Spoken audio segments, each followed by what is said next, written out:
What if the thing you're searching for is already happening right now?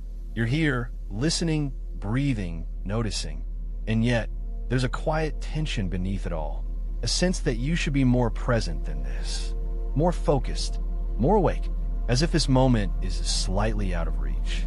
So you lean forward, mentally. You try to arrive, but the harder you try, the more distant it feels, like chasing the horizon. What if presence isn't something you step into, but something you've been standing in all along, unnoticed? At some point, without realizing it, presence became a project. Not something natural, but something to be cultivated, improved, earned. Maybe it started innocently. A book promised clarity. A teacher spoke of awareness as a muscle to strengthen. Neuroscience explained attention as a resource that could be trained, optimized, refined. These ideas were not wrong. They were useful, but something subtle shifted. Presence stopped being what you are and became something you were supposed to do. From an early age, your mind learned to solve problems by effort. When something feels incomplete, you apply pressure. When something feels missing, you search. This strategy worked beautifully in the physical world. If you wanted light, you built a fire. If you wanted shelter, you raised walls. If you wanted answers, you followed steps. So when discomfort appeared inside, the same logic took over. If anxiety arose, you try to fix it. If distraction appeared, you try to control it. If awareness felt faint, you try to sharpen it. Slowly, attention turned inward with a furrowed brow.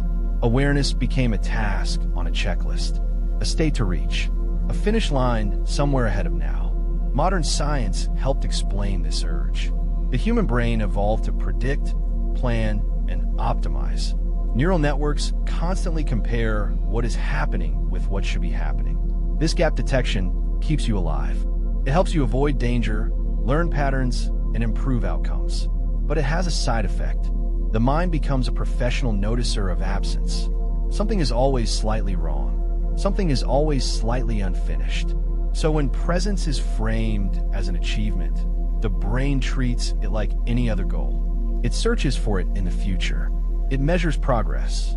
It evaluates success and failure. Ironically, the very system designed to keep you alive begins to interfere with the one thing that does not need improvement. Contemplative traditions noticed this long before brain scanners existed. They observed that the seeking mind cannot help but turn awareness into an object, something to look at, something to hold. But awareness is not an object in experience. It is the space in which objects appear. Yet language struggles here. So metaphors multiply. Awareness is described as a spotlight, a muscle, a mirror. Each metaphor helps and misleads. Because spotlights need aiming, muscles need flexing, mirrors need polishing, and so effort sneaks back in. Even meditation, originally meant as a simple noticing, becomes another arena for performance. Sitz très zu. Focus harder, eliminate thoughts, stay present longer. The mind turns inward and asks the same question it asks everywhere else. Am I doing this right? But here's the quiet twist. The feeling that you're not present is itself a present experience. The frustration, the striving, the sense of falling short, all of it is already appearing effortlessly. The system that claims you're absent is operating entirely within what it says is missing. The origin of a struggle is not ignorance. It is intelligence applied in the wrong direction. Presence was never lost. It was only redefined as something that could be. Now, pause for a moment and notice this. Even the thought, I am not present, is already here. The racing mind, the restless attention, the sense that something is missing, all of it is appearing effortlessly in this very moment. Before any technique, before any correction, presence didn't arrive. It was never absent. Look closely. Every sound, every flicker of light, every passing thought is already part of presence. The chair you sit on, the weight of your body, the air brushing against your skin, they're not outside the present. They're the present, unfolding exactly as it is. Your noticing of them is not creating presence. It is already embedded within it. Some neuroscientists explain this as a natural feedback loop of awareness. perception, and attention arise together. There is no separate observer who waits for the world to appear. The mind's attempts to force presence are like trying to step into a room you're already sitting in. Effort obscures what is effortless. Even the act of trying, paradoxically, becomes a part of what you're trying to notice. Every urge to focus, every pull toward mindfulness, every critique of distraction, all of it is woven into the fabric of now. Presence is not a destination to reach or a skill to master. It is the very stage upon which all striving plays out. And in that moment of realization, the horizon stops receding. You notice how the search itself has always been happening within the thing you seek. Like waves rolling across the ocean, each effortful thought is already the water moving. You cannot separate presence from what is appearing, because it is never separate. The mind may still want to measure, evaluate, and perfect, but the truth remains quietly stubborn. The present is not elsewhere. It is already unfolding here, beneath every distraction, beneath every attempt, beneath every sigh of impatience. It is unearned, unclaimed, and entirely free. This is the subtle discovery. Not a triumph, not a goal achieved, not a technique mastered. Just noticing, just allowing, just realizing that the present has never been missing, never been absent, never been something to obtain. Presence is not a prize. It is not a point on a timeline. It is the constant backdrop to every thought, every sensation, every breath you have ever taken. The very question, am I here, arises inside the presence it imagines it lacks. And in that recognition, the irony dissolves. You are here. Always. Even when you think you are not. If presence is already happening, then who is the one trying to be present? Who is the self that checks, measures, and evaluates this moment? Is it a separate entity, perched somewhere behind your eyes, quietly observing the world like a vigilant guard? Or is it just another thought, a transient ripple claiming ownership of what has always been unfolding? Some philosophers and neuroscientists suggest that the sense of a separate I is an emergent illusion, a construct of memory, perception, and expectation. The brain stitches together experiences, creating a narrative thread we call identity. But awareness itself does not need this narrative. It simply appears continuously without asking permission, without waiting for the self to notice. The irony is delicate and exquisite. The self that strives, the ego that seeks, is already part of the present it imagines it is missing. Every effort to arrive, every attempt to focus, every longing for clarity is contained within the very now it thinks it lacks. Identity and presence are not enemies.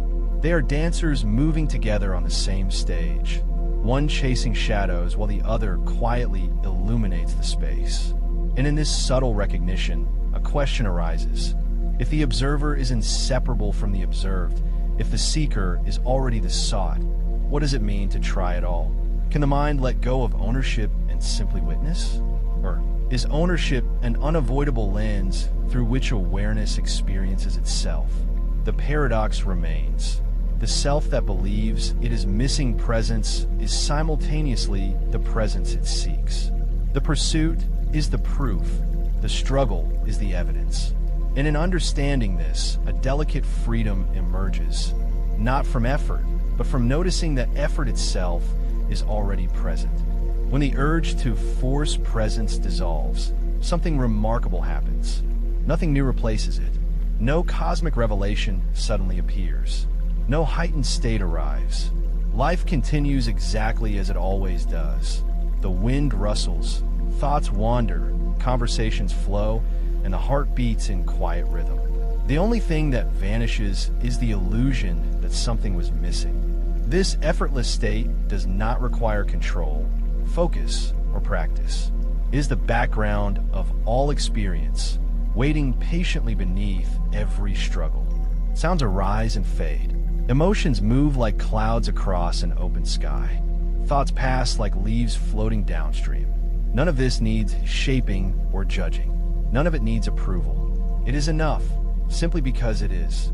Some contemplative traditions call this the art of non-doing. The Tao teaches that the river moves without pushing, the stars shine without effort, and the mind can rest while the present flows through it.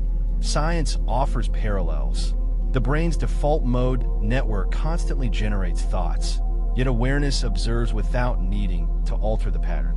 Presence is the theater in which every mental scene plays, without the necessity of your direction.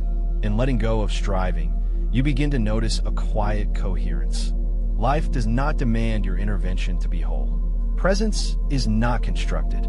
It is the stage, the current, the unshakable now. Your task, if it can even be called that, is simply to notice, to allow. And in this allowing, the tension that once seemed essential slowly softens, revealing that you were never apart from what you sought. The effortful pursuit was always nested within the effortless unfolding of life itself. You don't step into presence. You don't earn it, acquire it, or summon it with effort. It is not a place on a map or a summit to climb. It is the air you breathe, the weight of your body, the quiet pulse of sensation flowing through every instant. All along, it has been here, silently supporting every thought, every feeling, every fleeting moment of awareness. The search ends not with fireworks or dramatic revelation, but with a quiet smile, a soft recognition that the horizon you were chasing was beneath your feet all along. You notice the irony. The very act of looking, striving, and seeking was itself an expression of presence. Each sigh of impatience, each restless glance, each fleeting worry, all of it was already present, already unfolding, already enough. Some call it awakening, some call it realization, and some, in the language of poetry, call it simply home. The insight is subtle. There is no separation, no before and after, no gap to fill. Every sensation, every thought, every whisper of awareness is already part of the infinite now. Presence is not somewhere else. It is here. It always was. And in that recognition, the tension eases, the mind softens, and you are gently reminded you never left. You were always home.